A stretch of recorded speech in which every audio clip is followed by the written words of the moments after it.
Bien, entonces, movimiento uniformemente variado en dos dimensiones. Tenemos una aceleración constante, que en este caso es la aceleración de la gravedad hacia abajo, y la velocidad inicial ahora no tiene la misma dirección que la aceleración. Al no tener la misma dirección, la trayectoria no va a ser una recta, sino que va a ser una curva. Acá tenemos un ejemplo de un cuerpo que lo lanzamos con una cierta velocidad inicial, con componente V0x y V0y, desde un punto de altura I0. Y actúa la gravedad terrestre.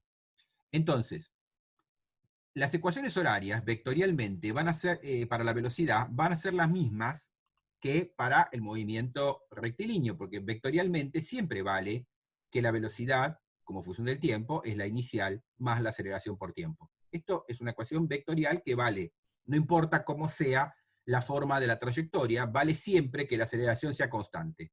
O sea que el movimiento sea uniformemente variado, ¿no? Siempre que la aceleración sea constante, yo puedo plantear esto.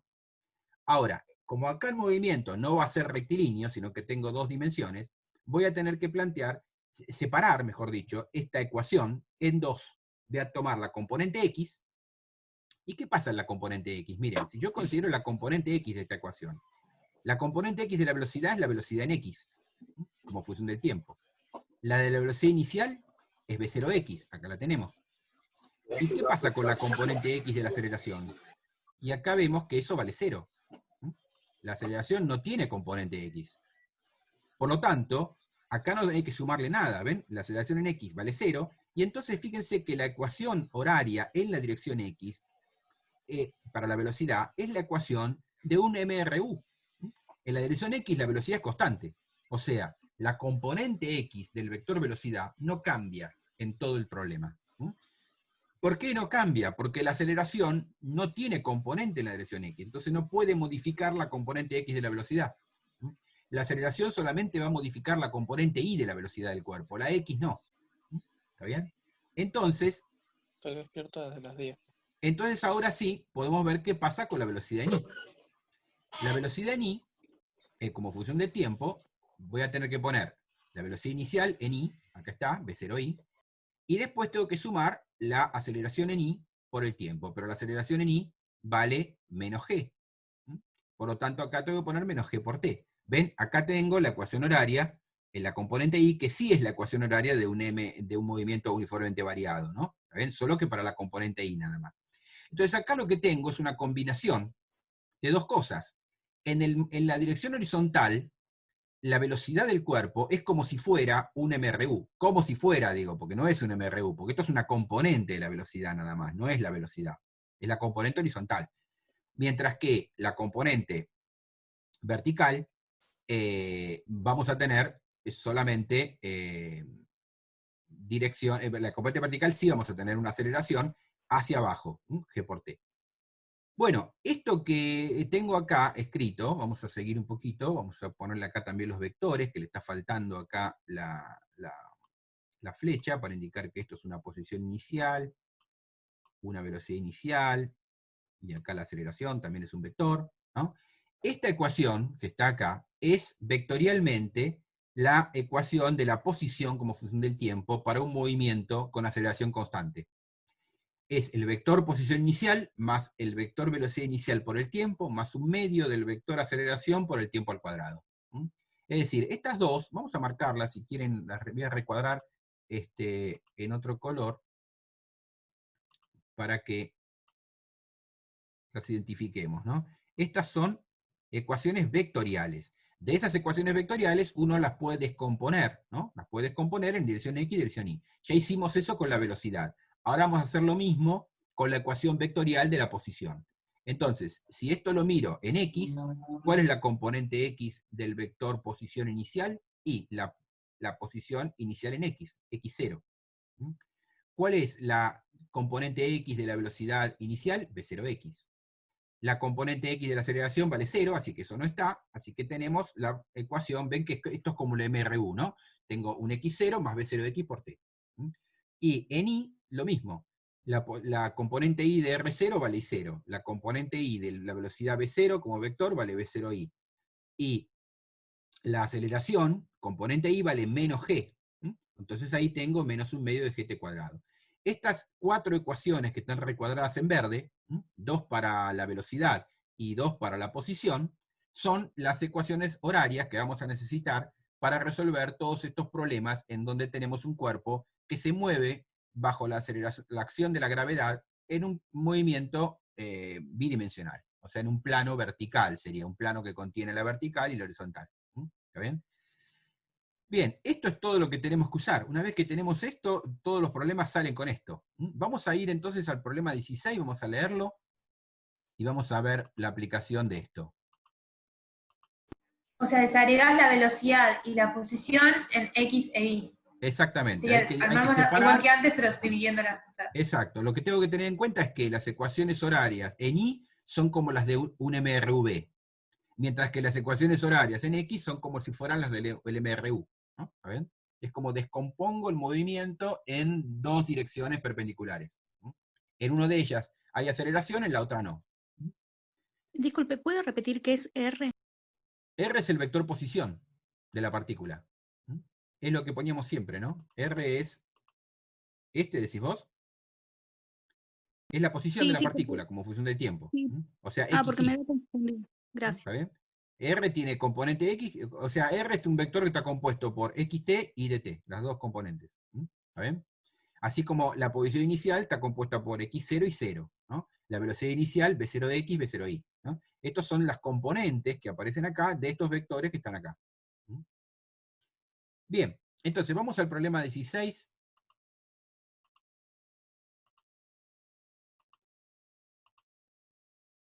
Dice que queda 10 minutos, pero igual nos vamos a conectar un ratito más, para poder terminar bien algunos de estos problemas para que puedan trabajar.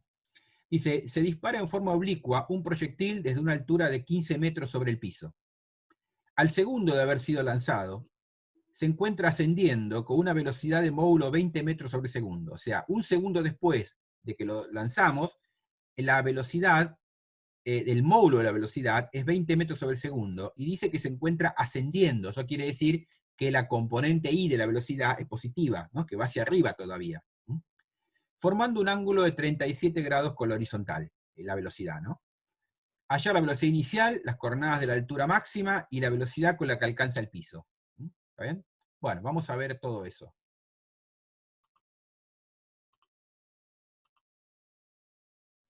Entonces, ¿qué datos tenemos? Que la altura inicial son 15 metros. Yo al cuerpo lo tiro de 15 metros de altura. Y después me dicen que la velocidad, vamos a poner acá las flechas, el vector velocidad, el vector velocidad, cuando el tiempo vale un segundo, tiene las siguientes características. Su módulo vale 20 metros sobre segundo y forma un ángulo de 37 grados respecto al horizontal. O sea, vamos a dibujarlo.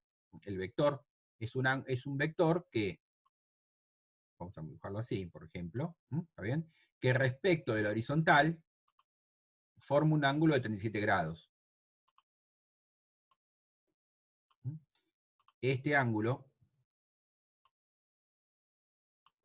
sería el ángulo beta que puse ahí, ¿no es cierto?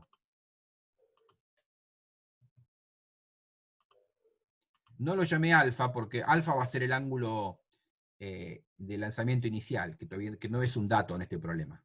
¿Está bien? Entonces, esto es para t igual a un segundo. Esto no es el tiempo inicial, esto es para t igual un segundo. Para t igual a un segundo tenemos que la velocidad tiene esta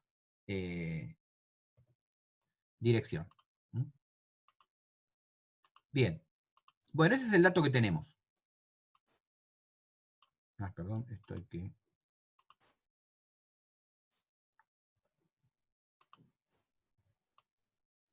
Bueno, entonces,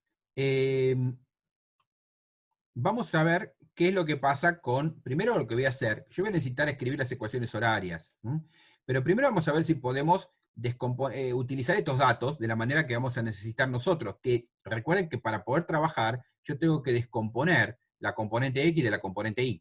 Entonces ahí me dan el módulo del ángulo de la velocidad en el tiempo de un segundo. Entonces lo primero que voy a hacer es hallar las componentes, o sea, voy a descomponer esta velocidad en la dirección X y la dirección Y.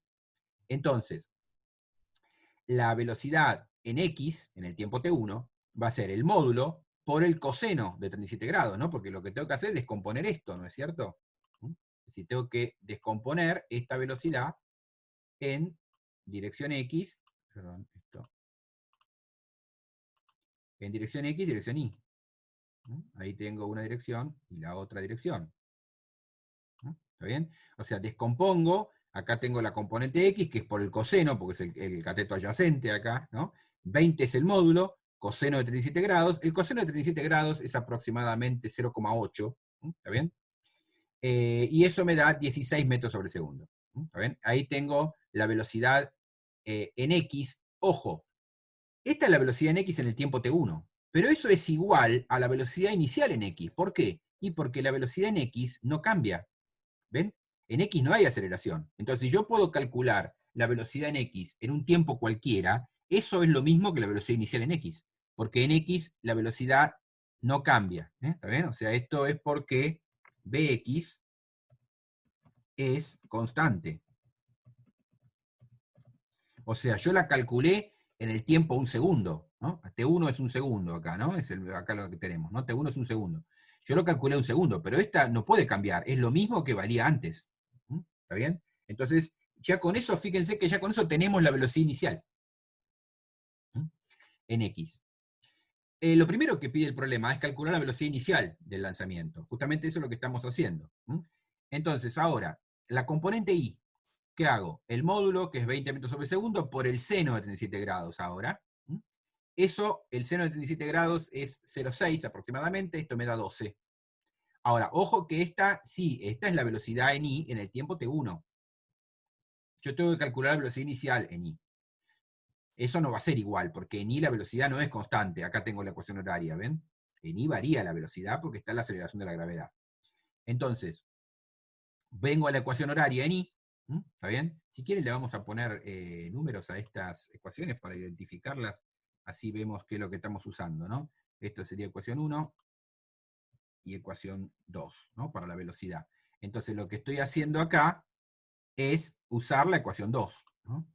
La ecuación 2, que me dice cuánto vale BI como función de t. Bueno, ¿qué pasa? BI en el tiempo t1 es la velocidad inicial en i menos g por el tiempo t1. Esto es lo que acabo de calcular, 12 metros sobre segundo. El B0i es lo que quiero despejar, G vale 10 y T1 vale 1. ¿Está bien? Porque es un segundo. Así que de ahí despejo y saco que la B0i es 12 más 10, ¿no? 22 metros sobre segundo. Ahí tengo calculadas las dos componentes de la velocidad inicial del móvil. La velocidad inicial en X vale 16 metros sobre segundo y la velocidad inicial en Y vale 22 metros sobre segundo. Bueno, esa es la primera parte del problema. Calcular la velocidad inicial. Después me pregunta la altura máxima, en qué tiempo lo alcanza y dónde. Bueno, la condición para que se alcance la altura máxima, ¿cuál va a ser? Y que la velocidad en I valga 0. Esto es lo mismo que veíamos en el tiro vertical. Esto mismo que acabo de poner es la condición para que alcance la altura máxima. ¿Está bien? Bueno, entonces, voy otra vez a la ecuación de la velocidad en I. Esto es la velocidad inicial en I menos G por T. Esto tiene que dar 0. Como la velocidad inicial en I ya la calculé, de acá despejo T2 como la velocidad inicial en I, que es 22, dividido G, que es 10, esto me da en segundos todo, me va a dar 2,2 segundos. Es decir, que a los 2,2 segundos de haber sido lanzada, esta piedra alcanza la altura máxima. Para saber cuál es la altura máxima, tengo que ir dónde se produce la altura máxima. Vamos a ir a las ecuaciones, estas que están acá, vamos a llamarlas 3 y 4, que son las de la posición. 3 y 4. Recuerden que si se corta nos conectamos de vuelta, ¿no? Entonces, ya tenemos el tiempo en el cual alcanza la altura máxima, ahora hay que reemplazar acá para ver dónde se produce la altura máxima. Entonces, en las dos, en X y en Y. Bueno, el X en el tiempo T2, el tiempo T2 es este, ¿no? 2,2. Simplemente hago B0X por T2 porque la posición inicial vale 0. El X0 lo tomo como 0. Entonces, esto me da 35,2 metros en X. En Y hago lo mismo, tengo el I0 más B0I por T2 menos un medio de G T2 al cuadrado. El I0 era 15 metros, era un dato del problema. El B0I era 22, que lo calculamos acá. El tiempo T2 es 2,2, en menos 5 por el tiempo al cuadrado. 5 es un medio de G, ¿no? Por el tiempo al cuadrado, 2,2 al cuadrado. Hago toda esta cuenta y eso me da 39,2 metros. Entonces ahí tenemos la posición donde alcanza la altura máxima. 35 metros hacia la derecha, digamos, del punto de lanzamiento, si fuera esto, ¿no? 35 metros sería la altura máxima acá, y 39,2 metros la altura, ¿no? O sea, la altura máxima es 39,2 metros. ¿No? Entonces ya sabemos dónde se produce la altura máxima. Bueno, para el último punto del problema, entonces, que pide la velocidad con la que llega al piso, tengo que buscar el tiempo T3, en el cual I de T3 vale 0, ese sería el evento que tenemos que pedir.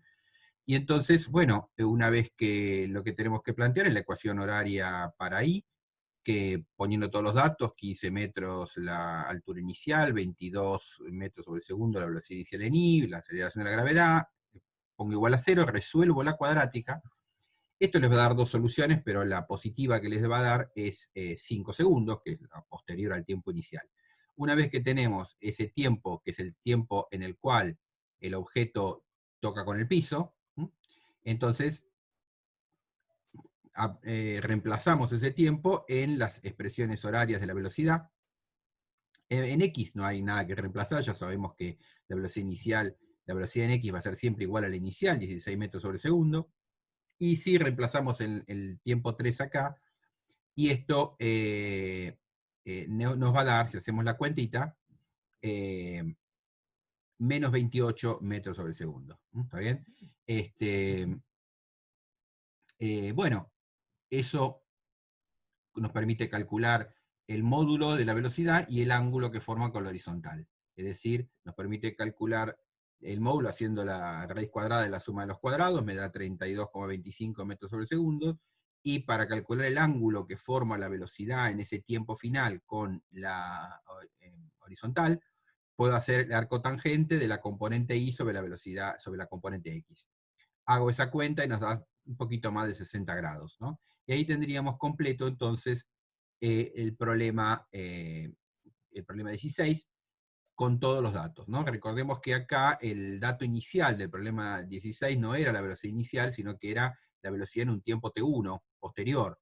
Uno tenía que calcular la velocidad inicial, las dos componentes, con lo cual después puede calcular cuál es la altura máxima, cuál es el tiempo de la altura máxima, cuánto vale la altura máxima, dónde se encuentra la partícula, y finalmente el tiempo en el que tarda en llegar al piso y el ángulo que forma la velocidad con la horizontal en ese tiempo. Bueno, y ahí termina entonces el problema 16.